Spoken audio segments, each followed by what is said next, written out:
तो हेलो दोस्तों, नमस्कार। पार्टी व्लॉग में आपका स्वागत है। दोस्तों, आज हम बात करने वाले हैं बैंक रिकवरी एजेंट के बारे में। दोस्तों, काफी समस्या होती है लोगों को जिसने गाड़ी लोन पे ली है, बैंक से फाइनेंस करवाई है और एक दो किस्त अगर बाउंस हो जाती है या 3 किस्त बाउंस हो जाती है तो हमें रिकवरी एजेंट द्वारा धमकियां दी जाती है कि अगर आप किस्त टाइम पर जमा नहीं करोगे तो आपकी गाड़ी छीन ली जाएगी। तो दोस्तों, मैं आपको बता देना चाहता हूँ आरबीआई की गाइडलाइन के बारे में, जिससे आप थोड़ा जागरूक हो जाएंगे कि भाई गाइडलाइन क्या कहती है रिकवरी एजेंटों के बारे में। तो आइए शुरू करते हैं। दोस्तों, वीडियो को पूरा देखिएगा, तभी आपको समझ में आएगा कि अगर आपने बैंक द्वारा लोन ले रखा है तो आप रिकवरी एजेंट से या वो अगर आपसे बदतमीजी करे तो आप कैसे बच सकते। आइए शुरू करते हैं।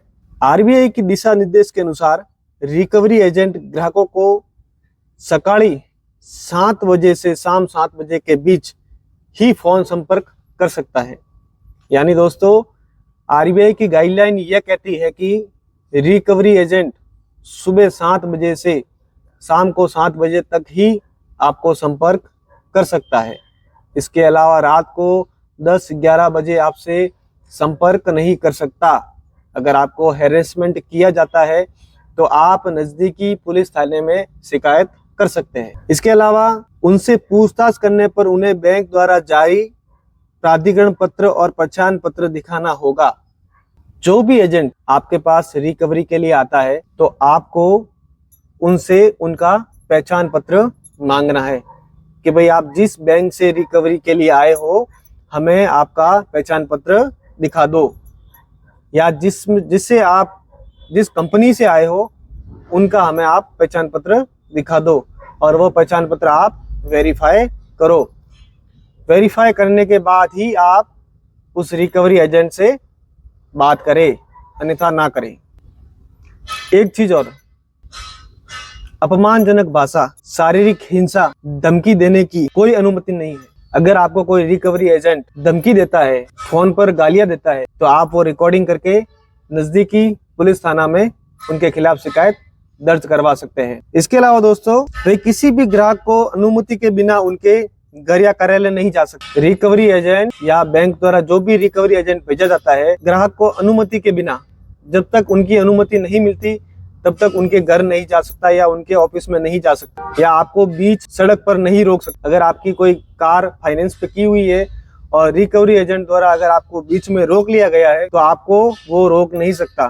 खासकर अगर उस कार के अंदर बुजुर्ग लेडीज या बुजुर्ग आदमी है या कोई बीमार है, आप अस्पताल जा रहे हो, तो आपको वो 1 सेकंड भी नहीं रोक सकता।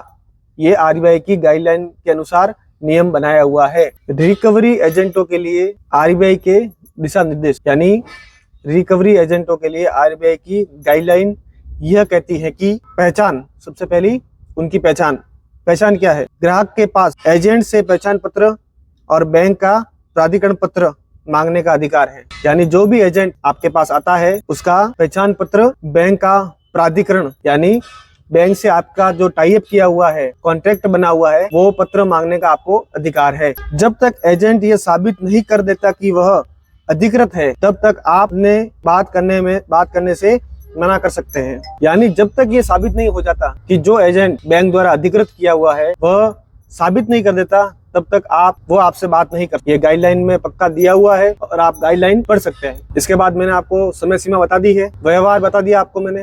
वो आपके साथ गाली गलौज नहीं कर सकता, धक्का मुक्की नहीं कर सकता, आपसे छेड़छाड़ नहीं कर सकता, जबरदस्ती नहीं कर सकता। एक दोस्तों और, जो भी आपका लोन लिया हुआ है तो आरबीआई की गाइडलाइन के अनुसार यह है कि आपने जो लोन लिया है वो सिर्फ आप तक ही सीमित रहेगा। यानी आपके अलावा आपके पापा को, मम्मी को भी पता नहीं होगा कि इसने लोन लिया हुआ है। और अगर रिकवरी एजेंट आपके पास आता है तो आपको वो सिर्फ आपसे ही बात करेगा। उसके अलावा अन्य अगर पास में कोई खड़ा है तो वो बात पैसों का लेन देन या रिकवरी संबंधित कोई बात नहीं करेगा। इसके अलावा अगर रिकवरी एजेंट अगर नियमों का पालन न करे तो क्या करना है? तो हमें सबसे पहले, यदि एजेंट धमकी देता है या बदतमीजी करता है तो कॉल को रिकॉर्ड करें और यह शिकायत करने में एक महत्वपूर्ण सबूत होगा। आपको अगर कोई धमकी, छेड़छाड़ वगैरह अगर करता है एजेंट तो आप उसके कॉल रिकॉर्डिंग करें, ये आपके पास एक सबूत रहेगा। इसके अलावा बैंक के शिकायत निवारण अधिकारी को एक पत्र लिखकर शिकायत भेज सकते हैं, उन्हें ईमेल भी कर सकते हैं। अगर 30 दिनों के भीतर बैंक कोई कार्रवाई नहीं करता है